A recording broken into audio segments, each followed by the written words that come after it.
Vous êtes propriétaire d'un appartement, vous le louez pour gagner quelques sous, et puis vous avez oublié de faire une déclaration aux impôts. Vous voudriez savoir si vous êtes un contrevenant à l'administration fiscale israélienne ou alors si c'est normal. Eh bien, restez avec nous. Nathanaël Cohen, que vous connaissez bien, expert en fiscalité, vous répond. Israël, comment ça marche ? Vous allez adorer comprendre Israël. Nathanaël, bonjour. Bonjour. Alors, une question épineuse, parce que c'est vrai qu'ils sont nombreux, les propriétaires d'appartements, des appartements qui sont souvent loués pour investissement. Est-ce qu'il faut déclarer ses revenus locatifs aux impôts ? Oui, c'est une source de revenus, comme toute source de revenus, on doit déclarer. Mais vous êtes déprimant, on est obligé, il n'y a pas d'exception ? Il y a des exceptions, on en parlera un petit peu après, mais on est obligé, quand on perçoit des revenus locatifs... Le principe, c'est déclarer. C'est déclarer et d'être imposé en fonction de... Alors, peu importe qu'on soit arrivé au bout de 5 ans d'ALIA, 10 ans d'ALIA, parce qu'on sait qu'il y a quelques exemptions pour les nouveaux immigrants, ou il faut en tenir compte ? Ça, c'est une très bonne question, justement. Mais justement, l'immobilier, c'est une exception. L'immobilier, il est en priorité dans le pays où il se trouve. C'est-à-dire qu'on soit résident, étranger, chinois, français, ou à partir du moment où on perçoit des revenus locatifs d'un bien qui se trouve dans un pays, on doit déclarer déjà à ce pays. Alors, quelles sont les règles ? Alors, on va parler aujourd'hui des revenus qui sont générés de location à longue durée pour habitation. C'est-à-dire, on ne parle pas de bureaux qui sont loués à des sociétés. On parle, on achète un appartement, on le loue, on perçoit des chèques de revenus locatifs. On le loue pour 1 an, 2 ans, 3 ans, d'accord. Voilà, on ne parle pas de... parle pas d'Airbnb. On ne parle pas d'Airbnb. Le Airbnb, c'est complètement différent. C'est considéré une activité commerciale en Israël. Là, on parle de revenus fonciers. Le foncier s'appelle revenu long terme. Il n'y a pas un gros roulement de locataires. L'activité, elle est minime. Vous avez 12 chèques qui sont à la maison. Ouais. Et une fois par an, vous encaissez les chèques, etc. D'accord. Donc, on comprend que ça ne concerne pas ni les biens, enfin, en tout cas les saisonniers, ni la location commerciale. C'est juste pour des habitations longue durée. Donc ça, on déclare. Maintenant, il y a peut-être des petits malins qui se disent oh, ça va, on est nombreux, un petit appartement, comment les impôts vont le savoir ? Ils ne sont pas derrière moi, ils ne me fliquent pas. Et pourtant... Pourtant, il faut savoir que depuis 2016, les impôts en ont fait leur priorité. Les revenus locatifs, c'est devenu vraiment... ils sont limite obsessifs. Ça veut dire quoi ? Ils ont des inspecteurs qui vérifient ? Mais regardez, c'est très simple. Je vais vous donner quelques exemples très simples. Aujourd'hui, une personne qui achète un appartement, l'appartement est enregistré au cadastre. C'est le tableau en Israël, on est d'accord ? Le tableau. Bien sûr, oui. Donc, si une personne a par exemple 3 appartements, mais... d'un autre côté, il n'a déclaré aucun revenu locatif. C'est bizarre de vivre dans 3 appartements en même temps. Donc ça veut dire quoi ? Ça veut dire que les impôts... font un matching entre le cadastre. Voilà. Ou par exemple, une autre question, Arnona par exemple. L'Arnona, normalement, lorsque vous louez la taxe d'habitation. La taxe d'habitation. Normalement, lorsque vous louez un appartement à un locataire, ce locataire-là, c'est lui qui prend à charge les paiements d'Arnona. Ok. Donc, quand on voit à la Arnona, c'est-à-dire la taxe d'habitation, un nom, mais le propriétaire, c'est un autre nom. On a compris qu'il est loué. On a compris qu'il est loué, mais qu'il n'a pas déclaré. Mais ce matching, aujourd'hui, vous savez, au fil des années... Ils sont devenus pros. Technologiques. Moi, je vous dis, c'était à plusieurs contrôles aux impôts. Ils sont vraiment au point sur ça. Il faut faire attention. Et c'est quelque chose qui est... C'est pénal lorsqu'on ne déclare pas. C'est pénal si on ne déclare pas ? C'est pénal. Il y a des gens qui sont rentrés en prison. On peut aller en prison. Non, mais il y a des gens qui sont rentrés en prison pour 300 000 shekels. Et c'est pas rien. On peut rentrer sur le site des impôts. Vous allez voir les jurisprudences qu'il y a eu. C'est vraiment quelque chose qui est très important, mais c'est pour ça qu'on en parle aujourd'hui et on te en remercie derrière Nathanaël. Alors maintenant, une autre question. Vous m'avez dit tout à l'heure qu'il y a des exceptions. Donc, si par exemple on achète un appartement dans un quartier pas génial, qui est pas en super état, mais qu'on loue quand même, une petite somme, 3 000 shekels par mois par exemple. Voilà, chaque année, il y a un plafond jusqu'auquel on est exempté. C'est-à-dire... L'année dernière, c'était 5 030. En 2019, c'est 5 090 shekels. C'est-à-dire, si on loue un appartement à 5 000 shekels, on n'a pas d'impôt à payer. Ah, mais c'est génial. Donc, mais on est obligé de déclarer quand même ? Pas obligé de déclarer aux impôts. Si on loue 2 appartements, un de 2 000 et un de 3 000, ça fait 5 000, on n'est toujours pas obligé de déclarer. Par contre, si on loue 2 appartements de 4 000 shekels chacun, qui sont censés être sous la tranche d'imposition. Mais ensemble, ça fait 8 000. Les impôts, on accumule tous les revenus qui sont générés. En fonction de ça, on voit. Donc, il faut 5 090 shekels, c'est le plafond d'imposition. Alors, OK. Alors, une fois qu'on sait qu'on doit déclarer, une fois qu'on a bien compris les règles, qu'on rentre, on va dire, dans la catégorie où, oui, il faudra payer des impôts sur ce bien, comment on les paye, ces impôts ? Est-ce qu'on peut choisir une formule particulière ? comme dans les sociétés, le SEC-Monchier, il y a plusieurs modèles d'imposition. Même dans les revenus fonciers et les revenus locatifs, il y a quelques modèles d'imposition que les impôts nous permettent. Le premier, c'est le connu, c'est les 10%.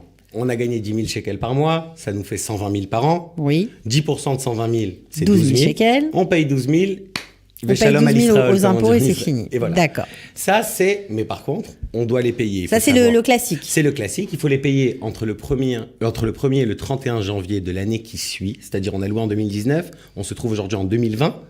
On a jusqu'au 31 janvier 2020 pour payer et déclarer, même si c'est un petit peu après, il y a des petits intérêts, mais il faut le faire le plus proche de l'année. Okay. Ça, c'est le premier modèle d'imposition. On ne peut déduire aucun frais. On fait une déclaration, 10% de ce qu'on a gagné, point. Okay. D'accord. Maintenant, le deuxième modèle d'imposition, le deuxième modèle d'imposition, c'est, en hébreu, ça s'appelle mas shulis, c'est en fonction de la tranche d'imposition marginale dans laquelle je me trouve. C'est-à-dire, on dit aux impôts, on ne veut pas payer 10%, on veut être imposé. La tranche d'imposition qui commence pour les personnes qui ont moins de 60 ans, c'est 31%. C'est-à-dire, au lieu d'être imposé à 10%, je vais être imposé à 31%. Mais j'ai le droit de déduire des frais. Donc, par exemple, l'année où vous avez refait l'appartement que vous êtes en train de louer... Et pas seulement ça. Le plus gros frais qu'il y a dans un appartement aujourd'hui, c'est l'amortissement du bien en lui-même. L'amortissement du bien, c'est autour des 2%. Un bien qu'on a acheté à 3 millions de shekels, 2%. C'est 60 000 shekels. Oui. Donc, c'est-à-dire que déjà, chaque année, on peut bénéficier d'une dépense de 60 000 shekels. C'est-à-dire que comme il y a une décote de l'appartement à chaque fois que le temps passe, on peut bénéficier du montant de cette décote. On peut bénéficier du montant de cette décote. Maintenant, pour savoir sur quelle base on calcule cet amortissement, on prend le prix qu'on a acheté l'appartement, plus tous les frais qui ont été annexes, comme l'agent immobilier, l'avocat, la taxe d'acquisition, c'est beaucoup de frais. Tout rentre dedans pour connaître la somme réelle de l'appartement, c'est-à-dire 3 millions plus, plus. Sur ça, on prend entre 2 et 2,66%, on va dire 2%. Et déjà, chaque année, on a cette dépense. Mais maintenant, les personnes, c'est bien de faire des fois des simulations pour savoir. On sait que le maximum qu'on a payé, c'est les 10%, on est d'accord ? C'est-à-dire au maximum, on a 10%. Maintenant, si on a 10% d'un côté, mais d'un autre côté, en déduisant les frais qu'on a eus et le prix... On arrive à 7%. On arrive à 7% ou à 5%, dans certains cas même quasiment 0. C'est très intéressant de choisir la deuxième formule qui, a priori, paraît coûter plus cher. Mais finalement, en faisant bien le compte, on se rend compte qu'on gagne des sous. Je vais vous donner une donnée des impôts qui est très intéressante. 90% des personnes qui ont choisi l'option B étaient plus intéressantes. C'est-à-dire que pas l'option de 10%. Le 10%, c'est le facile, c'est ce qu'on connaît.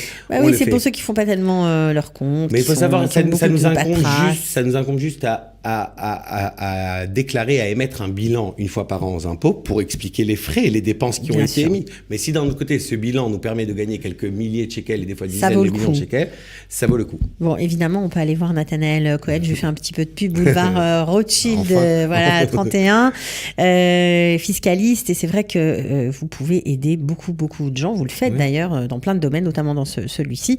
Donc, c'est important de le savoir. Est-ce qu'il y a une troisième possibilité ? Oui, ça s'appelle Ptor Mimas Relki, c'est-à-dire c'est une imposition partielle.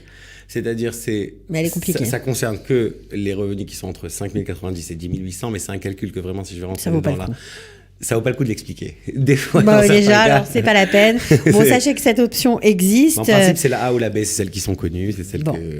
Alors là, on a parlé des appartements que certains pouvaient avoir en toute propriété et qu'ils louaient à d'autres personnes.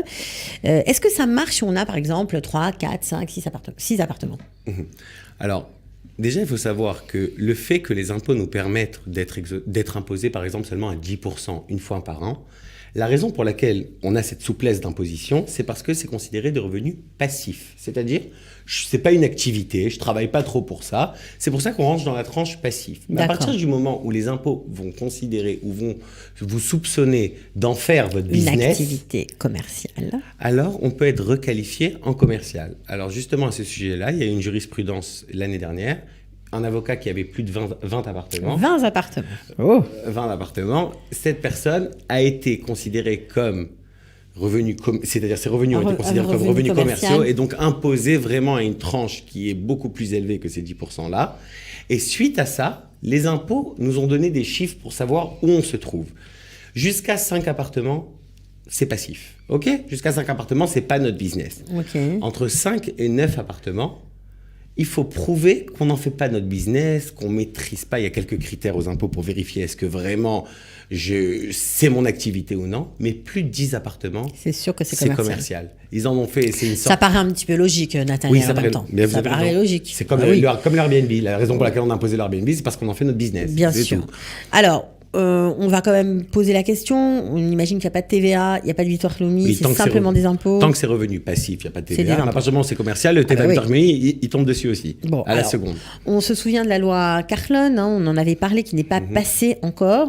Toujours pas passée. On en est. Mas dirach lichit, c'est la taxe sur le troisième appartement. Troisième appartement. Une personne qui détient 3 appartements, il sera imposé un pourcentage de la location. Bon, pour l'instant, aujourd'hui, c'est encore à la Cour suprême. C'est une loi qui n'est pas passée encore. Oui, ça n'a pas plu au Kablanim, on va dire, aux entrepreneurs, aux promoteurs immobiliers, parce que ça freine forcément l'achat d'appartements. Oui, elle n'est pas très correcte, cette loi en plus, parce que des personnes qui ont des petits appartements et une autre personne qui a un appartement qui vaut 30 millions de shekels, celui-là n'est pas assujetti à cette taxe, tandis que le petit... Celui qui est le petit propriétaire de 3 appartements... Oui, donc elle n'est pas très correcte. Donc pour l'instant, c'est encore un sens. À mon avis, elle ne va pas passer, mais on va voir où on en est. Mais pour l'instant, il ne faut pas en tenir compte. Bon, la recommandation pour finir cette belle émission, Nathaniel. Alors, déjà, avant tout, ne pas tout de suite opter pour les 10% et des avocats qui disent, bon, allez, 10%, j'ai gagné 20 000 shekels par mois. L'âge peut être très intéressant parce que des fois, une personne qui a plus de 60 ans, on n'est pas à 31% dans la deuxième option, on commence à 10% le palier. Une personne qui a plus de 60 ans, jusqu'à 72 et quelques mille shekels,